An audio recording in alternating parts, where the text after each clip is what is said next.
Mark Selby. How are you, sir? I'm doing very well, sir.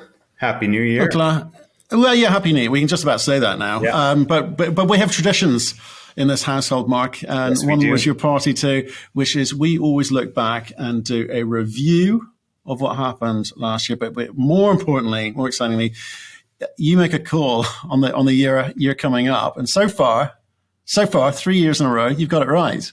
Yeah, mostly right. And then one thing I always try and do is actually score my forecast from the prior year, which, I wish more commodity analysts do. A lot of them just tend to just make up a bunch of new numbers for the coming year, which may or may not have any relation to their forecast in the prior year, and very little to no acknowledgement that they either got it totally, well, they usually claim when they got it totally right, but if they missed the boat, then, they just talk about the upcoming year. So I think it's always instructive to look at what happened in the past. Right or wrong, exactly. No, this is my favorite. I got contacted by one of our subscribers recently who was, we dared to criticize one of the analysts, and he said, well, this guy called it in 2014 that we would see these prices. I said, by when? I said, well, no, he just said the prices would go. Okay, he was 8 years ahead of his time. Yes, there you go. Exactly. Yeah. Get behind that guy now. Right, okay.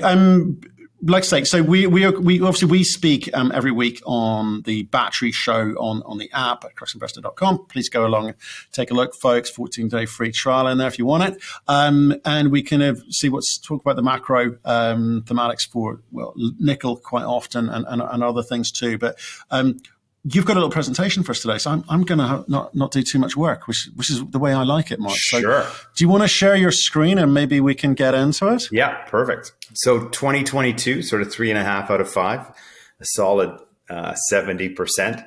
On the demand side, the thing I underestimated was how much stocking that we saw in 2021. I had factored that in.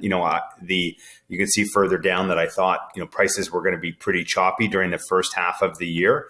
And those of you who watch the show regularly, will know that I saw the market going to be pretty sloppy through the first half because they had overstocked. But the demand was actually quite soft in the first half of the year.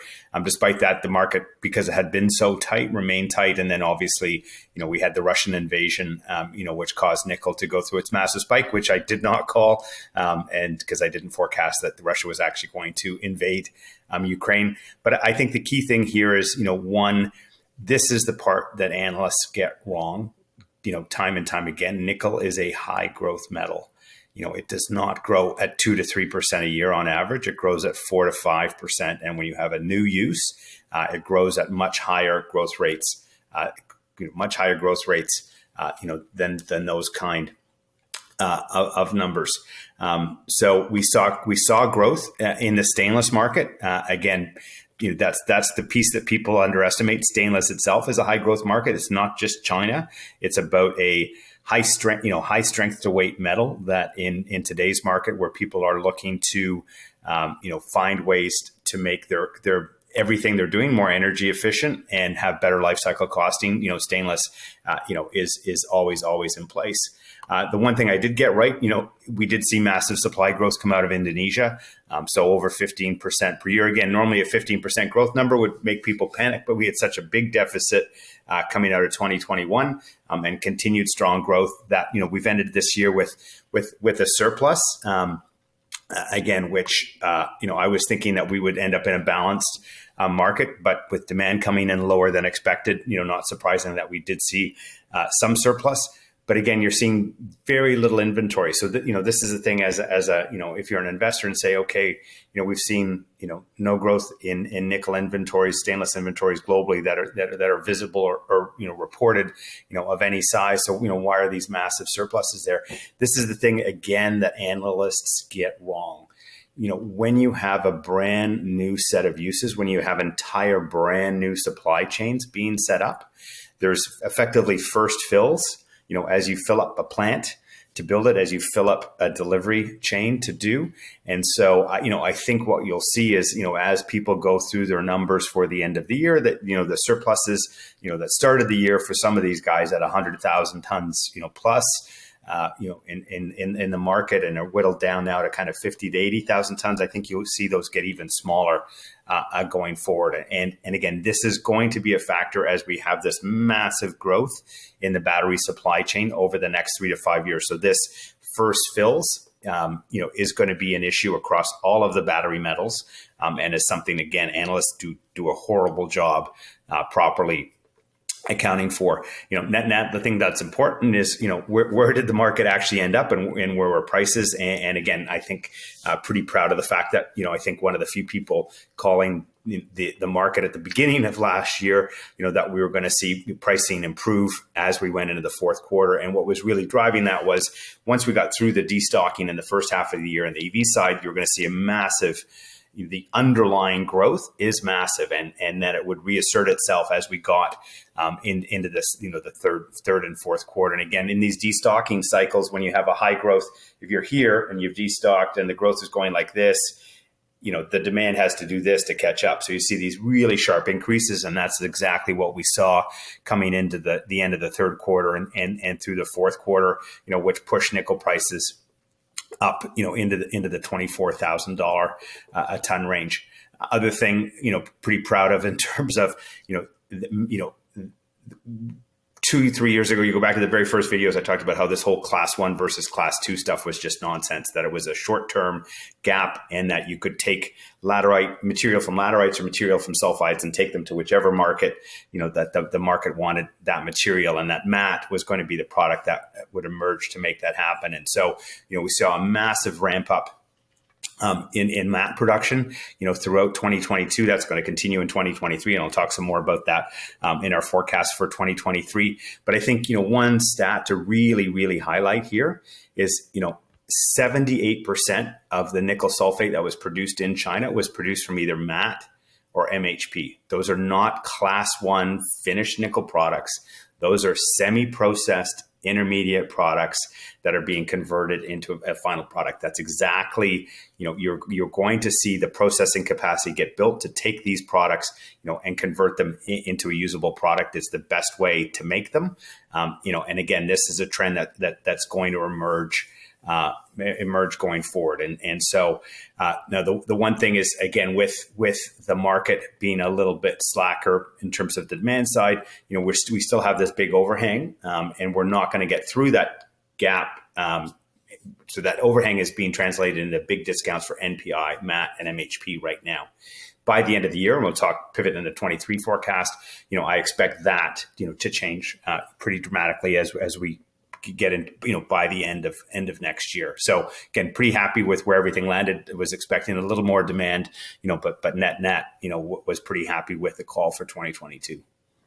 So what's the difference between matte and the mixed hydroxide precipitate, MHP, and why are producers gravitating towards that kind of sulfate producers gravitating towards that? Yeah. So the key piece, with why this, sort of saw this happening. So matte and MHP are basically intermediate products. So MHP is produced by pressure acid leach plants that are processing laterite ore.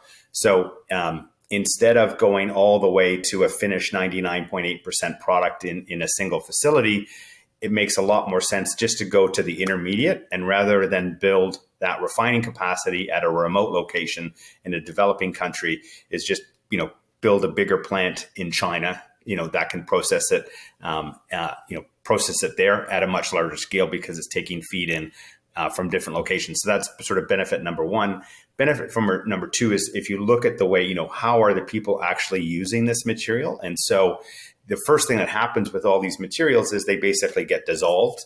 And then the battery company, they're making a very, very, very tight specification. So they actually do a bunch of refining and cleaning up steps to be able to get it to that very tight specification. So for them, it's really, taking an intermediate product that has some additional impurities in there. It's just about adding some refining capacity to a process, that they've already got built. And the fact that they're only dissolving it once, as opposed to, basically going through to a final product and then taking that product and dissolving it anyways, just makes a lot more sense. So this sort of integrated processing from intermediate product into a final precursor product is something that I thought would emerge and makes a lot of sense, and you're going to see more of as this evolves over the next 3 or 4 years. And does this kind of, and part of the phrase, clean things up a bit? Because you're seeing a lot of the automotives moving towards MHP as well. Is that the driver of it? For all of this, because when we first started talking in the early days, we were having conversations about clean nickel, dirty nickel. Indonesia's got a track, questionable environmental track record. Yeah. Chinese likewise, but things have changed. Things seem to be moving. So is that being driven by the OEMs, battery manufacturers, or was this inevitable? It was inevitable. It was more inevitable. The car companies, MHP, because you're not. The problem when you make matte from nickel pig iron in Indonesia is you still are using a huge amount of coal to make nickel pig iron, and they basically take that nickel pig iron and then convert it into matte. The pressure acid leach process uses a lot less electricity, and in Indonesia it's all coal fired electricity. So by default, this MHP product ends up with a lower carbon footprint than you would see for the other material. But it's really about from a pressure acid leach to be able to use. There's two types of ore within laterites. There's saprolites and limonites. And to be able to convert the limonite into a usable product, you need to use something like a pressure acid leach process. So to get those nickel units, it just makes sense to bring. And we're seeing lots of HPAL capacity come on in Indonesia that's going to produce this MHP product going forward. So structurally for the industry, it was the right product to do. And again, it's all about optimizing the entire value chain cost and going to MHP and then processing it, having the person process it is the best way to make that happen. Right. Okay. We better get back to the forecast component of this. I just want to kind of clear up some of the terminology that again it caused a lot of debate on social media. Sorry. No worries. On to 2023. As we move into this year, we ended the year relatively strong. We've had a little bit of ease into the Chinese New Year, but the key thing here is, and again, I think the Chinese are even underestimating this. In China, lithium iron phosphate makes sense for most of the cars. They're not driving Ford F-150s. They're not, Chevy Silverado SUVs. They are small cars, relatively short distances. Lithium iron phosphate is 100% suitable for those type of vehicles. What we're seeing, next year and over the next coming years is in the US and Europe, you're seeing a whole pile of large vehicles. US automakers have focused almost entirely on electrifying their large truck SUV fleet because that's the part of the business they make all their money on, and they want to make sure that no one scoops that. And again, you're seeing more and more the luxury end of the market move to having electric options. And so those batteries and those segments are almost all high nickel batteries. And so disproportionately, you're going to see, growth emerge, particularly with the Investment Reduction Act in the U.S. with a bunch of subsidies now for EVs. As we move forward here, you're going to see, a disproportionate amount of growth starting to come from the U.S. and Europe, which means a disproportionate amount of growth, for high nickel batteries in those markets. So, I think we will see, double digit growth, 12 to 15% demand growth, which again will be as much higher than where most commentators are seeing the market. And that's going to be driven by, 50% plus growth demand from the EV sector. And then as well, strong growth in stainless uses back to its above trend growth, 6%, or plus. And then the other part of the market that people don't really pay any attention to, but it's a really important swing amount of production is in the alloy market, which is about 10 to 15% of overall nickel demand.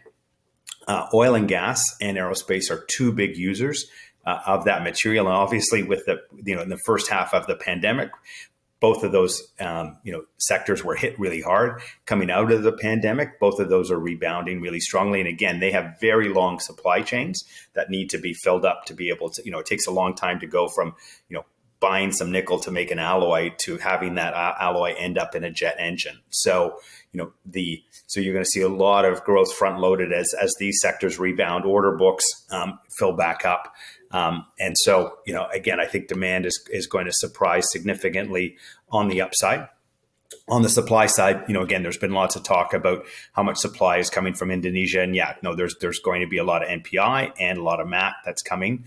But the key thing I think that people miss on the supply side, just because the Chinese build capacity doesn't mean it's going to be completely filled. If you look across a range of sectors in China, capacity utilization is far lower than what you would see, in a Western plant. And, particularly in Indonesia, structurally, when you build a big mining or processing plant in North America, you've got a huge fixed capital base. You have a huge, your labor costs are a big portion of your overall costs.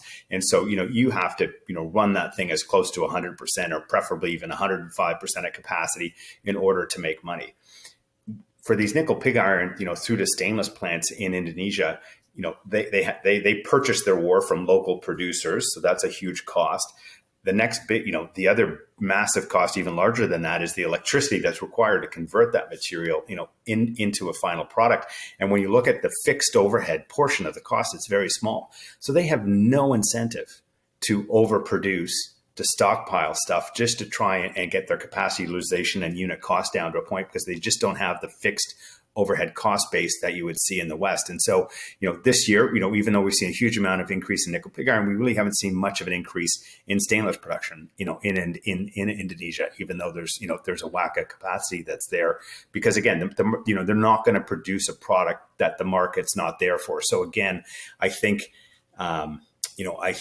you will see them continue because again, there's several large producers, Tsingshan, DeLong, and others who dominate the market. And again, it's not in their interest to push prices down to the point where they're not making money. And I think the other part that people miss is, with coal prices going up, ore prices, have also gone up in Indonesia. There's, the cost structures are quite high, and again are going to be relatively supportive to prices going forward. So again, I think we'll see big supply growth, but I do not see a scenario where we're going to see a massive surplus emerge, at any point in time for any sustained period, over the next couple of years, which again I think a lot of commentators are missing. So you're not concerned about the Indonesia component. I've spoken to a fund manager who, we talked about how analysts perhaps don't always get it right. And I think, fund managers are usually somewhat out of date. But, his concern thrown at me was, well, Indonesia will just ramp things up and they'll be oversupplying the market. Yeah. You don't have that concern. No, I think, again, they're adding lots of capacity. They've been somewhat disciplined and as well, sort of longer term structurally in the market. All of these US and European automakers, are not going to depend on Chinese controlled supply from Indonesia. Again, all the German, most of German industry has learned the hard way that Germany's dependence on Russia for oil and gas was not necessarily the best strategic move. The German auto industry is not going to turn around and double down on another dictatorial communist regime, in China. So, on both of those fronts, I think we're going to be in relatively decent shape. And so now I think this year, will be a tale of two halves. First half, we don't have the same overhang that we did at the end of last year in terms of maybe buying a little too aggressively. But, I think we're going to start the year a little bit slow, given all the COVID that's happening in China. But again, what's going to drive this is, people are underestimating, you've got anywhere, demand growth from the EV sector, different commentators, 15 to 30%. We're going to see, again, much more than that. You're looking at 30 to 50%. We're on the steep part of an S curve. And in those first few years, they're very big numbers. The only thing that's going to constrain that are the car companies' ability, to deliver vehicles. And I think as we get through mid-year, and see, we're going to see, because first half was weak, you're going to see very large year-over-year numbers, which are going to get people excited about what's happening in nickel, because you're going to see, almost 80% growth year over year from nickel demand from the EV sector during the first half, just because the first half was weak, as well as being continued underlying strength. And that when we get to the second half of the year, we see another 50 to 80% growth, and we go from, say, 500,000 tons of nickel for the EV market in 2022, and we look like we're on track for 750. And people go, "Oh, geez, what happens if we see another 30 to 50% growth in the market? Where is this nickel, going to come from?" So again, I think you may see prices, come down again with this point. There was an announcement this week. Tsingshan talked about converting a copper refinery to be able to produce nickel, like a final LME deliverable nickel product. I saw that, that this was going to emerge. And again, if you've watched the show during the past, is that we just need to see enough matte consumption come online, and then the market will clear by moving nickel units out of the nickel pig iron market and into matte, which can be used by the battery market. And once that happens, you're going to see LME prices come down effectively a little bit to where they would have been. And you're going to see the big discounts that are now required to clear the market just on the NPI side of the equation. Those things will, tighten up to quote sort of more normalized range. It won't be the case. We're still going to see some pretty ugly numbers in terms of discounts through the first half of the year. But as we get to the second half and by the end of 2023, I think you'll finally see those things kind of get back to normal, and then that will be the the go forward approach. And as we go through that part through the first half of the year, again, I think we could see prices roll back down to where LME prices roll back down towards $22,000 a ton. But again, get back up over those levels, so that we're sitting in the mid 20,000s or better, by the second half of the year, by the end of next year. Right. And the other thing that sort of happened, you talk about, obviously no one could forecast Russia, but no one could actually forecast what shenanigans went on with the LME. So the sector didn't kind of cover itself in glory in that moment, or certainly one individual and one group certainly didn't. Has that been rectified? Has that been looked at? Will that happen again? Because that kind of throws the market in some kind of disarray if that is a constant. Or is that just a one-off? How do you view that? No, we're in a bit of a structural issue for a terminal market for the product. The issue right now is you really only have two exchanges. You've got the London Metal Exchange and you have the Shanghai Futures Exchange. And so the problems that we saw with the LME meant that nickel was not nearly as liquid as, say, copper or aluminum as a contract. And part of what happened was a lack of liquidity in that space.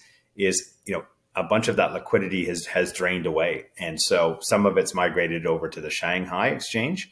But again, there's a large portion of traders, buyers, sellers who are not going to start pricing their material, off the Shanghai exchange. And the issue is really, until we see a new credible exchange emerge, there's a group that's tied up with the commodity exchanges in Singapore about establishing a new nickel contract. So we'll see, whether that emerges, in over the next few years as a viable contract. That enough liquidity. It's one of those things that liquidity attracts more liquidity. So we'll see what happens with that. But there's a desperate need for an effective traded exchange product for this, and hopefully this Singapore thing emerges. We've already seen, and again, I don't know if the Chinese have been playing games with pricing on the LME to make the LME as volatile as possible, because they're really pushing to have everything priced off Shanghai's future exchange as a basis and moving away from the LME as a pricing basis. And so it's going to continue to be a problem for the next 12 to 24 months until we get a real thing emerge. I wish it wasn't the case, but that is going to be the case during this time period. Right. Well, let's see how things roll out this year. Obviously, I hear what you're saying with regards to the supply side of things, and also hear what you with regards to Indonesia. In China, just because they built a certain amount of capacity doesn't mean they'll kind of get there. They don't all run at nameplate all of the time. So that needs to be factored into supply numbers. But on the demand side, it's very, very encouraging with these kind of new sectors, coming into the mix, as it were. So you talked about giving yourself marks out of 10 for last year. Yeah. How do you think you did? Yeah, well, last year I think 3.5 out of 5 or 7 out of 10 would be my score. So again, you never get 100%. It's tough to get 100% of these things, but I think 7 out of 10 is better than where a lot of, again, most of the commentators saw 2022 as a market in surplus. After a massive 17% growth in nickel demand in 2021, most of them saw nickel demand to be flat to relatively low growth or even negative.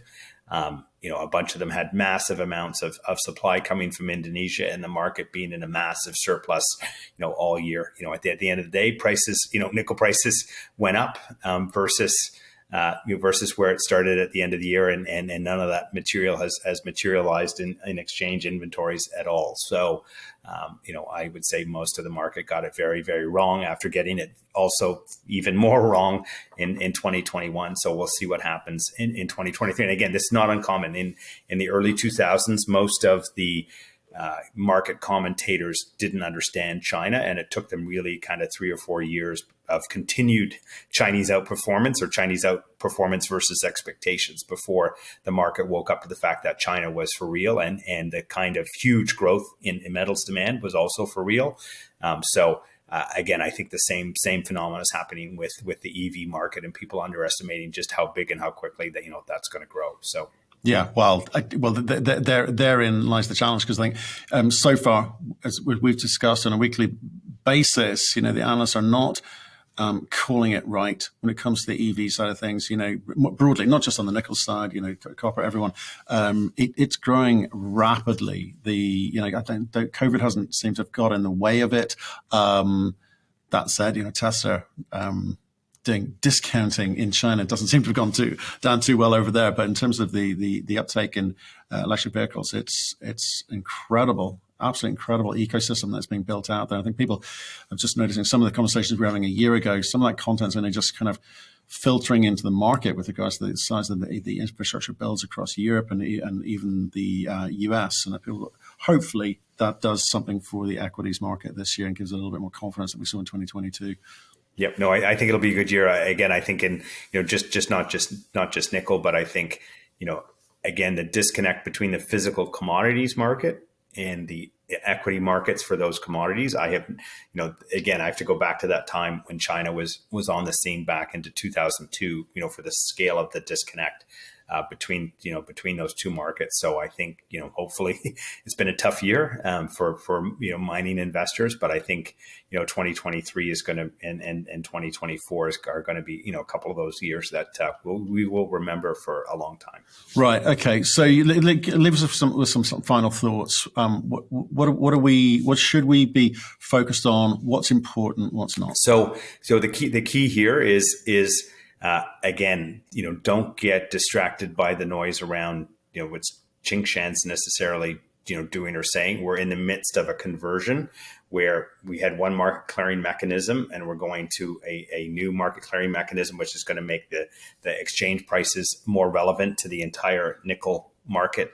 Once again, that's going to be in place by the end of my view is that's going to be in place by the end of 2023. The big thing is, again, commodity analysts only get fired when they're really, really wrong. And the challenge when you have markets that are growing at 30, 50, 80% a year, if they attempt to try and forecast out to those levels, it leaves them open to be very, very wrong. And so as a consequence, they tend to be very conservative relative to those numbers. We see that in a lot of forecasts over the last few years. I saw this again in the early 2000s when China emerged. And so don't be put off by the fact that you might see a bunch of sell-side commodity analysts with not nearly as bullish forecasts for some of these battery metals as you might have done based on your own work. They're just not incented to take the big bets when these big shifts happen, and these are the times where you can make a huge amount of money in the market if you do your work, get comfortable with what's going to happen in the underlying commodity, and then place your money accordingly. Tell me this, with regards to, you mentioned it earlier, the kind of geopolitical component to this, and we're very used to in uranium space talking about this, in critical minerals talking about this, but not so much on the battery metal side yet. that said, we talked about some of the topics around that kind of triumvirate of China, Philippines, and Indonesia feeding into the Indonesian market, but also the kind of push factors from OEMs, battery manufacturers, etc. What does it mean for the kind of Western producers and the way that guys like yourself view things going forward, because there seems to be a whole bunch of new dynamics moving. We've talked last week about your the carbon credits, the carbon capture side of things, adding to the mix. We've talked about West versus East and possible incentives from government for clean nickel from the West. And you've mentioned it today, a lot of consideration around not being dependent on a communist state and, supply chains to kind of feed into the car manufacturers. So it's a very dynamic and very different market in many ways, nickel at the moment. Oh, for sure. That's the part is there's, again, so much airtime spent on class 1 versus class 2. But the real bifurcation going forward is going to be basically high carbon Chinese controlled supply from Indonesia, China, and processed from the Philippines and China, versus low carbon, Western nickel supply, which has this year was the first year it grew a little bit after shrinking for 6 years. We're going to see massive amounts of nickel demand growth. In the U.S. nickel demand's been North America's been 150,000 tons of nickel, plus or minus 20% for 20 years. It was almost the same number when I worked at Inco 20 years ago. Nickel demand in the U.S. by the end of this decade is going to be 400,000 to 500,000 tons of nickel per year, with all the batteries that are going to be required, for the EVs that are going to be built in the United States. That's a triple, from where we are today, and there's almost no visibility on supply. So as a company that has one of the very few projects, that can deliver nickel to the market in that time frame, and then again has this whole district potential associated with it. Again, this is one of these once in a generational opportunities where things come together, and this the potential for zero carbon or nickel with carbon credits attached to it that we have is exactly the right kind of nickel for the next 50 years. Laterite ore in Indonesia was the right kind of ore to make enough stainless steel for all the stainless steel that China needed over the last 20 years. We think these kind of deposits that we have, are exactly the kind of deposit that the market needs for the next 100 years. Well, there we go. Folks, if you like what you heard, let us know. If you still have questions, let us know. Because again, we do have new people coming in here, who listen to, snapshot commentators, was it wannabe professionals or enthusiastic professionals, and don't always get it right. We're kind of intrigued in what's going on here. We've had a look back at what's happened over the last 3 years, broadly moving in the right direction, and we seem to have mostly got it right. I think, Mark, be fair to say, but always here to learn. And if there's anyone who can help us with information which perhaps you think we haven't covered today, or if there's others who would like to know more, just reach out and let us know, and we'll be only too glad to help.